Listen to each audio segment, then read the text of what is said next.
Assalamu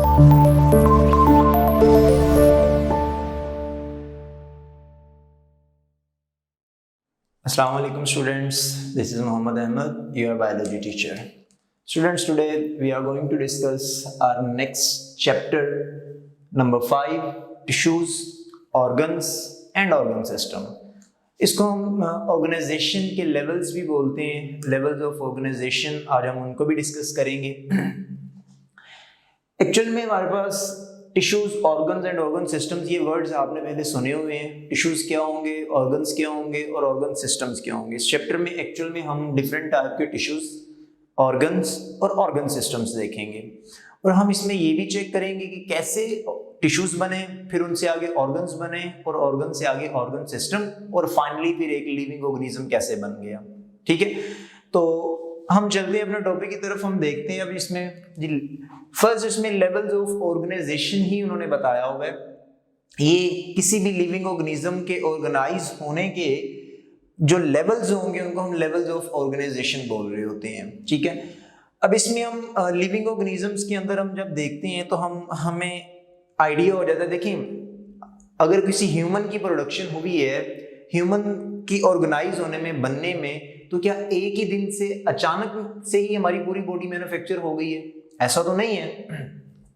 तो फिर किस तरह से ये डिफरेंट लेवल्स हुए? देखिए, लाइफ जो है ना या लिविंग ऑर्गेनिजम्स जो हैं, ये स्टार्ट में बहुत सिंपल होती है। ठीक है, फिर ये सिंपल से मूव करती करती कॉम्प्लेक्सिटी की तरफ जा रही होती है, कॉम्प्लेक्स होना शुरू हो जाती है। हम अभी देखेंगे कि ये किस तरह से हो रही है। ठीक है, सिंपल से कॉम्प्लेक्स लाइफ या लिविंग ऑर्गेनिजम्स स्टार्टिंग में सिंपल और फिर आगे कॉम्प्लेक्स होते जा रहे होते हैं। अब देखें, हम किसी लिविंग ऑर्गेनिज्म की फॉर्मेशन या ऑर्गेनाइजेशन का स्टार्ट करते हैं ना, कि हम किस तरह से बने। सबसे जो फर्स्ट लेवल था वहां से अगर हम स्टार्ट करें तो हमारे पास स्टार्टिंग में आ जाता है जी एटॉमिक लेवल। अगर हम लिविंग बॉडी को देखेंगे तो हमारी जो बॉडी स्टार्ट हुई, तो स्टार्ट में हमारी बॉडी में जस्ट एटम्स मौजूद थे, तो हमने उसको नाम दे दिया जी एटॉमिक लेवल। ये स्टार्ट था जी हमारा। एटम से हमें, ये तो हमने सुना होगा कि हर चीज एटम से मिलके ही बनी हुई है। तो लिविंग ऑर्गेनिज्म का भी जब स्टार्ट होता है तो शुरू में जो बनते हैं हमारे पास वो एटम्स ही होते हैं। स्टार्टिंग में जो फर्स्ट लेवल ऑफ ऑर्गेनाइजेशन है वो एटॉमिक लेवल होते हैं। अब आपने केमिस्ट्री में पढ़ा होगा कि एटम जो होता है एक्चुअल में ये किनका बना होता है? एटम के अंदर कुछ सब एटॉमिक पार्टिकल्स होते हैं।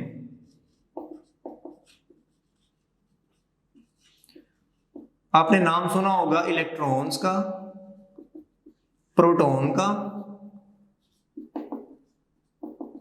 और न्यूट्रॉन्स का। इलेक्ट्रॉन्स आ जाते हैं जिसमें, प्रोटॉन्स हो जाएंगे, और फिर इसके अलावा आप लोगों ने न्यूट्रॉन्स का नाम सुना है जी। ये वो सब एटॉमिक पार्टिकल्स हैं। आपकी बुक में वैसे इनका मेंशन नहीं इस दफा। प्रोटॉन्स, न्यूट्रॉन्स, इलेक्ट्रॉन्स जब ये एक जगह पे इकट्ठे हो जाते हैं तो ये सारे मिलके हम इनको सब एटॉमिक बोलते हैं। कि एटम के अंदर इन सभी के मिलने से क्या बनता है जी? एक हमारे पास एटम बनता है। तो लाइफ जब स्टार्ट हुई इन सब एटॉमिक पार्टिकल्स के मिलने से शुरू में हमारे पास क्या बने? एटम्स बन गए। तो उस लेवल को हमने नाम दिया होगा जी एटॉमिक लेवल का। अब इस एटॉमिक लेवल में क्या होगा?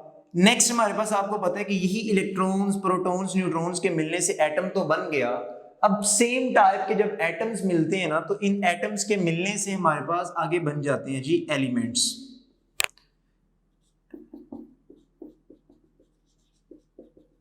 हमारे पास नेक्स्ट एलिमेंट्स बन जाते हैं। सपोज देखें, हमारे पास जी कार्बन का एलिमेंट है, या आपने हाइड्रोजन का सुना होगा, नाइट्रोजन का सुना होगा, ये सारे एलिमेंट्स हैं। तो एक्चुअल में जब हम उन एलिमेंट्स की बात करते हैं तो वो एलिमेंट्स किन से मिलके बने होते हैं? एटम से मिलके बने होते हैं। ये एक्चुअल में हम स्टेप बाय स्टेप डिस्कस करते जा रहे हैं। अभी देखिए, बड़ी सिंपल सी बात कर रहे हैं, एटम्स के बारे में बात कर रहे हैं। आगे चलते जाएंगे तो ये जो लिविंग ऑर्गेनिज्म होंगे बड़े कॉम्प्लेक्स होते जा रहे होंगे। ठीक है, अब ये एटम्स कि इनके मिलने से क्या बन रहा है जी? एलिमेंट्स बनते जा रहे हैं। ठीक है, उन एलिमेंट्स में जैसे कि हमने अभी बात की है वो आपके पास हो सकते हैं कार्बन के एलिमेंट्स हैं, हाइड्रोजन के सुने होंगे आपने, नाइट्रोजन के सुने होंगे। इस तरह से अगर हम अपनी बॉडी के अंदर देखें ना तो 16 टोटल एलिमेंट्स मौजूद होते हैं, ठीक है। उनको हम बायो एलिमेंट्स कहते हैं, आगे उनको डिस्कस करेंगे फिलहाल। तो एटम्स किन से मिलके बना? सब atomic particles, electron, proton, neutrons, इनके मिलने से एटम बन गया। फिर इन एटम्स के एक जैसे एटम्स के मिलने से एलिमेंट्स बन जाते हैं। एक कार्बन एलिमेंट के अंदर सेम टाइप के कार्बन के एटम्स मौजूद होते हैं। तो फर्स्ट जो लेवल है उसको हमने नाम दिया हुआ है जी एटॉमिक लेवल। इसके बाद हमारे पास नेक्स्ट जो आ जाता है वो है जी मॉलिक्यूलर लेवल जी। एटम्स के मिलने से एलिमेंट्स बन गए, फिर उनसे आगे अब हमारे पास मॉलिक्यूल बनने हैं जी, हमने उनको नाम दे दिया जी मॉलिक्यूलर लेवल का। ये जस्ट आप सिंपल उसको मॉलिक्यूल लेवल कह देते हैं। अब आ गए जी मॉलिक्यूलर लेवल। अब जब एलिमेंट्स, डिफरेंट टाइप के एलिमेंट्स आपस में कंबाइन होते हैं, जब वो मिलते हैं तो हमारे पास क्या बना देते हैं जी? मॉलिक्यूल बना देते हैं। ये मॉलिक्यूल्स कौन कौन से हो सकते हैं? सपोज करो जी, देखिए हमारे पास डिफरेंट एलिमेंट्स, जैसे हमने कहा कि हमारे पास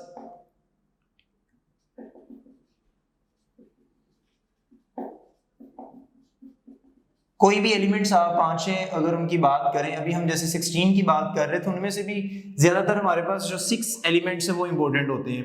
जैसे कि देखो कार्बन, डिफरेंट कार्बन है, हाइड्रोजन है, नाइट्रोजन है। ये सारे डिफरेंट एलिमेंट्स जब आपस में अब कंबाइन होंगे ना, इनके कंबाइन होने से तो हमने कहा कि मॉलिक्यूल बन गया है। अब मॉलिक्यूल कौन कौन से भला बन रहे होते हैं जी बॉडी के अंदर? इन सभी के मिलने से हमारी बॉडी में जो मॉलिक्यूल्स बन रहे होंगे वो है हमारे पास प्रोटीन, एक मॉलिक्यूल है जी। अब आप जब प्रोटीन का स्ट्रक्चर देखेंगे ना, उनके अंदर ये एलिमेंट्स ही मिलेंगे आपको। इन एलिमेंट्स के मिलने से आपके पास प्रोटीन बना होगा, नाइट्रोजन होगा, कार्बन होगा, हाइड्रोजन होगा, ठीक है। अब इसके अलावा आप देखेंगे वाटर एक मॉलिक्यूल है। अब हमारी बॉडी में कितना ज्यादा वाटर मौजूद है? मैं H2O लिख देता हूं। अब देखो इसमें हाइड्रोजन के एलिमेंट्स मौजूद हैं, साथ में ऑक्सीजन मौजूद है।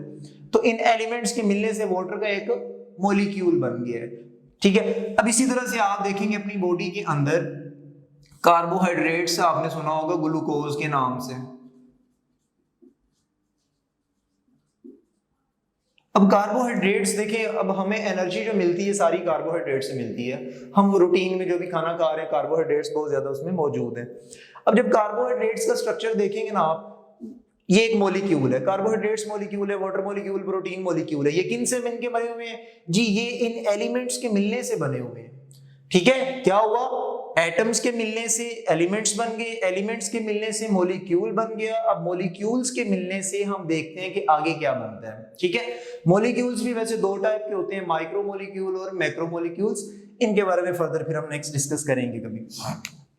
चलिए जी, अब मॉलिक्यूल के मिलने से क्या बनेगा? नेक्स्ट हमारे पास ऑर्गेनेलीज बनती हैं जी।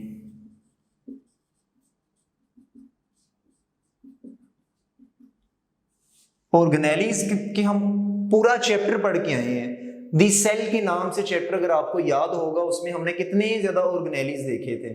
वो जितने ऑर्गेनेलीज आप लोगों ने पढ़े उस चैप्टर में, वो सारे ऑर्गेनेलीज किन से मिलके बनते हैं भला? सारे मॉलिक्यूल्स के मिलने से बन रहे होते हैं वो, ठीक है। अब ये प्रोटीन, कार्बोहाइड्रेट्स, वाटर, ये जब आपस में मिलेंगे तो क्या बना देते हैं जी?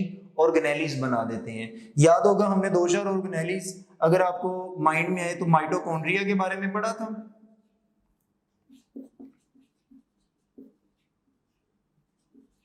माइटोकॉन्ड्रिया का क्या काम था?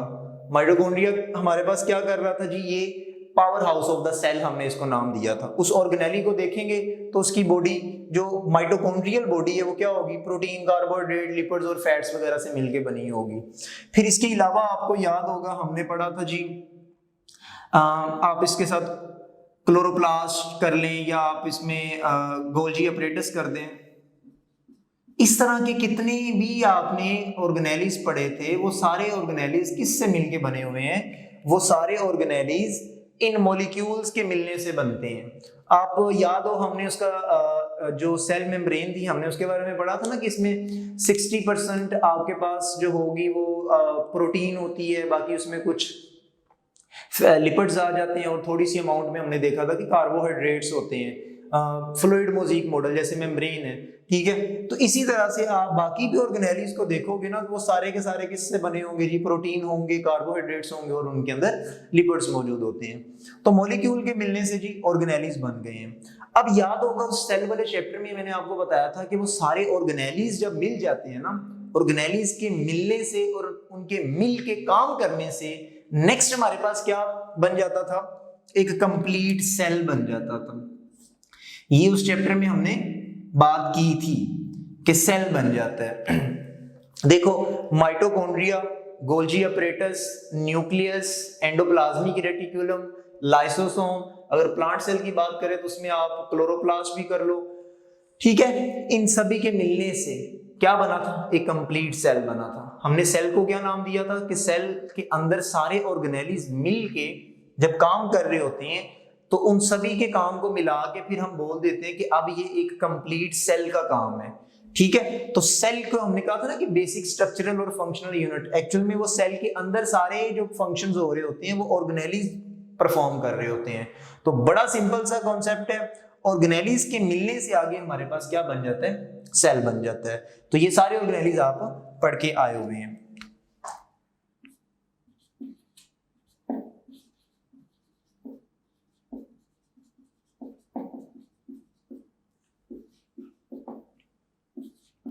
हम लिख देते हैं जी ऑर्गेनेलीज के कॉम्बिनेशन से हमारे पास जो नेक्स्ट बनता है वो हमारे पास सेल है जी, ठीक है। अब सेल, हमें पता है कि सेल के अंदर सारी लाइफ एक्टिविटीज हो रही होती हैं। सेल के अंदर अगर माइटोकॉन्ड्रिया है तो सेल को एनर्जी कौन प्रोवाइड करेगा, माइटोकॉन्ड्रिया करेगा। अगर सेल को जरूरत पड़ रही है कि मुझे किसी मटेरियल को पैकिंग करनी है तो गोल्जी अपरेटस पैक कर रहा होता था। एंडोप्लाज्मिक रेटिकुलम का आपको काम बताया था कि जी वो मटेरियल को ट्रांसपोर्ट कर रहा होता है, एक जगह से उसको दूसरी जगह भेज रहा होता है, ठीक है। इसके अलावा लाइसोसोम की हमने बात की थी, हमने कहा लाइसोसोम वो क्या करता है कि सेल के अंदर कोई वेस्ट आ जाता है तो उसको क्या करेगा, रिमूव कर देता है, उसको डिस्ट्रॉय कर देता है, उसको डाइजेस्ट करवा देता था। फिर हमने न्यूक्लियस की बात की, न्यूक्लियस भी एक ऑर्गेनेली है, वो क्या करता था, सेल के अंदर होने वाली सारी एक्टिविटीज को कंट्रोल कर रहा था। तो सेल एक्टिविटीज की अगर हम बात करें तो सेल के अंदर मौजूद सारे ऑर्गेनेलीज ही काम कर रहे थे, ठीक है। तो उस तरह से हमारे पास एक कंप्लीट सेल बन जाता है। अब देखिए जब सेम टाइप के सेल्स कंबाइन होंगे तो फिर क्या बनता है हमारी बॉडी में। देखिए सेल तक हम आ गए हैं, बड़े सिंपल से यहाँ से स्टार्ट होके हम मॉलिक्यूलर लेवल से होते हुए ऑर्गेनेलीज और फिर हमने सेल बना ली है।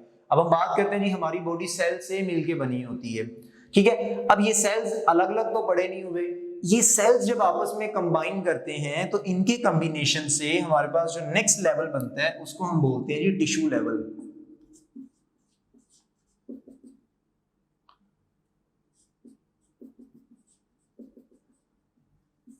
टिश्यू बनता है जी, टिश्यू लेवल हमारे पास बनता है। टिश्यू लेवल में अब हम देखें, अगर हम इसके बारे में ये लिखते हैं कि जब सेम टाइप के सेल्स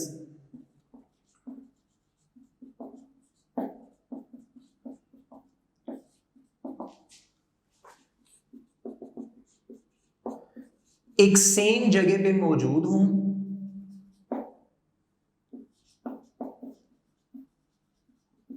और वो क्या करें, एक जैसा ही फंक्शन परफॉर्म कर रहे हो, मौजूद भी एक ही जगह पे हो और फंक्शन भी एक जैसा ही परफॉर्म कर रहे हो, तो फिर हम उन सेल्स के क्लस्टर को बोल देते हैं कि ये एक टिश्यू बन गया है। देखिए हमारे पास एनिमल्स के अंदर जब अगर आप देखेंगे तो हमारे पास एपिथेलियल सेल्स के बारे में आपने बात की होगी। एपिथेलियल क्या, एपिथेलियल सेल्स होते हैं, एपिथेलियल सेल्स मिल जाते हैं तो वो एक टिश्यू बना देते हैं। अब हमारी स्किन के ऊपर ये जो सारे लाइनिंग मौजूद है वो सारी एपिथेलियल लाइनिंग मौजूद होती है। अब वो एपिथेलियल टिश्यू से मिलके बनी होती है। एक सिंगल सेल तो पूरी स्किन को इस तरह से कवर नहीं ना करवा सकता था, नहीं करवा सकता। तो एक्चुअल में एनिमल के अंदर जब हम देखते हैं कि एपिथेलियल टिश्यूज का नाम सुनेंगे आप, वो एपिथेलियल टिश्यू एपिथेलियल सेल्स की से मिलके बना हुआ है। उस एक टिश्यू के अंदर जितने भी सेल्स मौजूद हैं वो सारे एक जैसा काम कर रही हैं और एक ही जगह पे मौजूद हैं। उन सभी के मिल के काम करने से वहां पर हम उसको बोल देते हैं कि ये एक टिश्यू बन चुका है। एपिथेलियल टिश्यू की बात की होगी। फिर मसल टिश्यू की बुक, आपकी बुक में एग्जांपल दी हुई, देखिए ये मसल है मेरा, सपोज करें ये बाइसेप्स मसल है, तो क्या यहाँ पे 10-15 सेल्स अगर मिलके काम करें तो वो क्या इस मसल को कॉन्ट्रैक्ट करवा सकते हैं? नहीं कर सकते। तो क्या हुआ, यहाँ पे मसल सेल्स बहुत ज्यादा मिले, एक जैसा काम किया, एक ही जगह पर रहते हुए, तो उसको हमने नाम दे दिया कि ये मसल टिश्यू है। अब वो जब सारे मसल के सेल्स होंगे इकट्ठे काम करेंगे तो क्या होगा, कॉन्ट्रैक्शन होगी। बाइसेप्स कॉन्ट्रैक्ट होगा तो ये बाजू ऊपर की तरफ मूव कर रहा है ना, तो ये एक्चुअल में हमारे पास सेल्स के मिलने से टिश्यू बन जाता है। तो टिश्यू एक्चुअल में वहां पे फंक्शन परफॉर्म कर रहा होता है।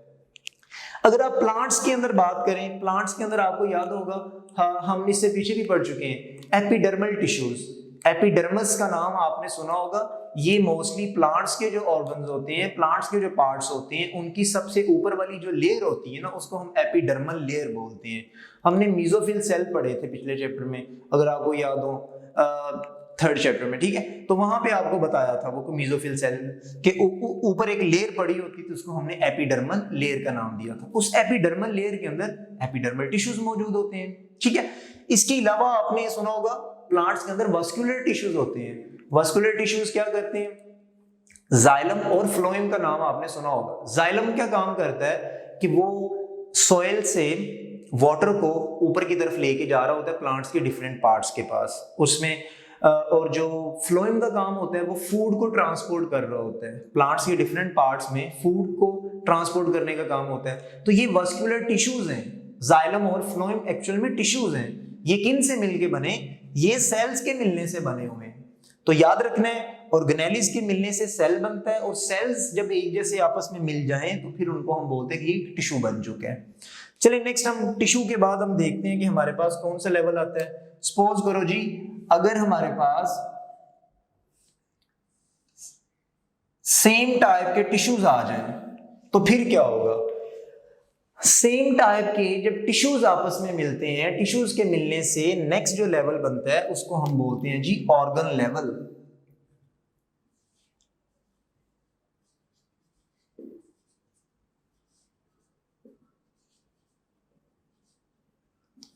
ऑर्गन का वर्ड आपने सुना ही होगा।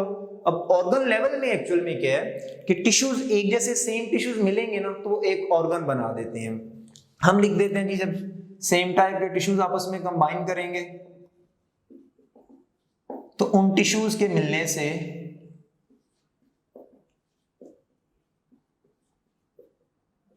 फिर हमारे पास क्या बनता है जी, ऑर्गन लेवल बन रहा होता है, ठीक है। इससे ऑर्गन बनता है। अब सेम टाइप ऑफ टिश्यूज के मिलने से क्या बन गया, ऑर्गन बन गया। ऑर्गन्स, आपने अपनी बॉडी में कितने ऑर्गन्स का नाम सुना होगा, हम इससे पीछे भी पढ़े। हमने सुना कि जी हमारी बॉडी में हार्ट, ये भी एक ऑर्गन है। फिर हमने देखा कि जी हमारी बॉडी के अंदर जो लंग्स हैं हमारे, वो भी क्या हैं, वो भी हमारे ऑर्गन्स ही हैं, ठीक है। तो हार्ट और लंग्स ये क्या हैं, हमारे ऑर्गन्स हैं। ये ऑर्गन्स किससे मिलके बने भला, ये टिश्यूज के साथ मिलके बने हुए हैं। हार्ट के अंदर कौन से टिश्यूज होते हैं, कार्डियक टिश्यूज मौजूद होते हैं। उन टिश्यूज के मिलने से हमारा एक ऑर्गन बन जाता है। हार्ट का क्या काम है, ब्लड को पंप करेगा पूरी बॉडी के अंदर, ठीक है। मिनरल्स को ट्रांसपोर्ट किया जा रहा होता है ब्लड के थ्रू, और वेस्ट मटेरियल को वहां से वापस भी लेके आया जा रहा होता है। तो ब्लड का जो पंपिंग का सिस्टम है एक्चुअल में वो कौन कर रहा है, हार्ट कर रहा है, और हार्ट एक ऑर्गन है हमारे पास, ठीक है। लंग्स का क्या काम है, लंग्स हमारे अंदर गैसियस एक्सचेंज करवाते हैं। हम सांस अंदर लेके जाते हैं, ऑक्सीजन को रख लेते हैं, और बाहर निकालते हैं तो कार्बन डाइऑक्साइड को बॉडी से बाहर निकाल देते हैं। तो ये काम कौन करवा रहा होता है, ये हमारे लंग्स करवा रहे होते हैं। और ये लंग्स किससे बने हुए हैं, एक्चुअल में ये आपके पास डिफरेंट टिश्यूज के बने हुए हैं, उनके अंदर स्मूथ टिश्यूज मौजूद होते हैं। तो याद रखना है, टिश्यूज के मिलने से क्या बन गया, ऑर्गन बन गया। इसके बाद अब ऑर्गन्स आपस में अगर मिला दिए जाएं, वो मिल के इंटरेक्ट करके अपना फंक्शन परफॉर्म कर रहे हो, तो डिफरेंट ऑर्गन्स के मिलने से हमारे पास क्या बन जाता है जी, वहां पर ऑर्गन सिस्टम बन जाता है। देखिए हम एक बड़े सिंपल से कॉम्प्लेक्स की तरफ जा रहे हैं, ठीक है। ऑर्गन सिस्टम बन गया अब हमारे पास। कैसे ऑर्गन सिस्टम बन गया जी, देखिए हमारी बॉडी के अंदर ना काफी डिफरेंट टाइप के हमारे पास ऑर्गन सिस्टम्स मौजूद होते हैं, ठीक है। उनमें देखें जी हमारा कार्डियक सिस्टम है, जिसमें क्या है जी, हमारा हार्ट, एक्चुअल में हार्ट के साथ डिफरेंट ब्लड वेसल्स मौजूद हैं, आर्टरीज मौजूद हैं, कैपिलरीज मौजूद होती हैं, वेन्स मौजूद होती हैं। ये सारे मिलके क्या कर रहे हैं, ब्लड का, पंपिंग का जो सिस्टम है, ये सारे मिलके काम कर रहे हैं। चलें इससे भी सिंपल अगर एग्जांपल लें, डाइजेस्टिव सिस्टम का सुना होगा, हमारे खाने को जो हजम करवा रहा होता है, डाइजेस्ट करवा रहा होता है। अब क्या जस्ट हमारा स्टमक ही खाने को डाइजेस्ट करता है? नहीं, स्टमक अलग से ऑर्गन है, ओरल कैविटी हमारे पास से आ जाती है, फिर एसोफेगस, यहाँ पे खाने की जो ट्यूब है, इससे आगे चलेंगे तो हमारा स्टमक आ जाता है। स्टमक से खाना होता है वो हमारी इंटेस्टाइन में चला जाता है, स्मॉल के अंदर, फिर आगे वो लार्ज इंटेस्टाइन में चला जाता है। अब देखो, स्मॉल इंटेस्टाइन एक अलग ऑर्गन था, लार्ज इंटेस्टाइन अलग से ऑर्गन है हमारे पास। इसके अलावा हमारा जो स्टमक है वो भी एक ऑर्गन था, हमारा एसोफेगस को भी ऑर्गन में अगर काउंट करें तो ये जब डिफरेंट ऑर्गन्स आपस में मिल के काम कर रहे होते हैं तो इनके मिल के काम करने से, इनके मिलने से एक सिस्टम डेवलप हो जाता है जिसको हम नाम दे देते हैं ऑर्गन सिस्टम। हमारी बॉडी में बहुत से सिस्टम मौजूद हैं, ठीक है। तो हमने उसमें बात कर ली अपने डाइजेस्टिव सिस्टम की,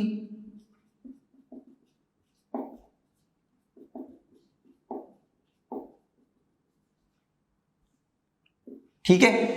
अब इसके अलावा कार्डियक सिस्टम है, एक्सक्रीटरी सिस्टम है, रेस्पिरेटरी सिस्टम है, ये सारे सिस्टम्स मौजूद होते हैं, ठीक है।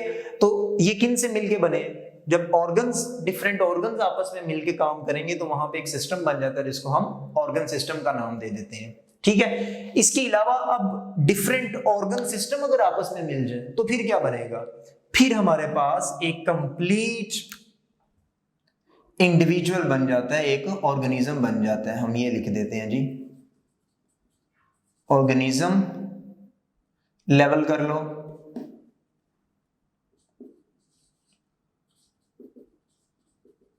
या इंडिविजुअल लेवल भी हम इसको बोलते हैं। अब देखो, बॉडी में बहुत ज्यादा जो सिस्टम्स आपस में अगर मिल जाते हैं, देखो हमारा कार्डियक सिस्टम, हमारा डाइजेस्टिव सिस्टम, हमारा रेस्पिरेटरी सिस्टम, हमारा excretory system, lymphatic system, nervous system, body में सारे जो ऑर्गन सिस्टम्स हैं, जब ये आपस में मिल के काम कर रहे होते हैं तो फिर हम देखते हैं जी पूरा एक लिविंग ऑर्गेनिज्म बन जाता है। हम अपनी बॉडी को देखें, हम एक लिविंग ऑर्गेनिज्म है, हमारी बॉडी के अंदर सारे सिस्टम्स एक दूसरे के साथ इंटरेक्ट करके काम कर रहे हैं, तो फिर हम बोलते हैं कि पूरी बॉडी काम कर रही होती है। एक्चुअल में बॉडी के अंदर ये सारे ऑर्गन सिस्टम ही काम कर रहे होते हैं, ठीक है स्टूडेंट्स। तो ये एक्चुअल में हमारे लेवल्स ऑफ ऑर्गेनाइजेशन हमने देखे हैं कि हमारी बॉडी जब स्टार्ट हुई तो कितनी सिंपल थी, सिंपल एटम्स पे कंसिस्ट कर रही थी। एटम से एलिमेंट्स बने, उनसे मॉलिक्यूल बने, फिर आगे ऑर्गेनेलिस, फिर ऑर्गेनेलिस के मिलने से सेल बन जाते हैं, सेल के मिलने से टिश्यूज बने, और फिर टिश्यूज के मिलने से हमने देखा ऑर्गन्स बन गए, ऑर्गन्स के मिलने से हमारे पास ऑर्गन सिस्टम, और जब बहुत से ऑर्गन सिस्टम आपस में मिलके काम करेंगे तो क्या बन जाएगा? एक पूरा लिविंग ऑर्गेनिज्म बनेगा, पूरी एक बॉडी बन जाती है, पूरा एक ह्यूमन बीइंग कर लें या कोई भी लिविंग ऑर्गेनिज्म कर लें, वो कंप्लीट हो जाता है। This is all about your today's topic. अगर कोई क्वेश्चन हो तो आप हमसे जरूर पूछिएगा जी। अल्लाह हाफिज।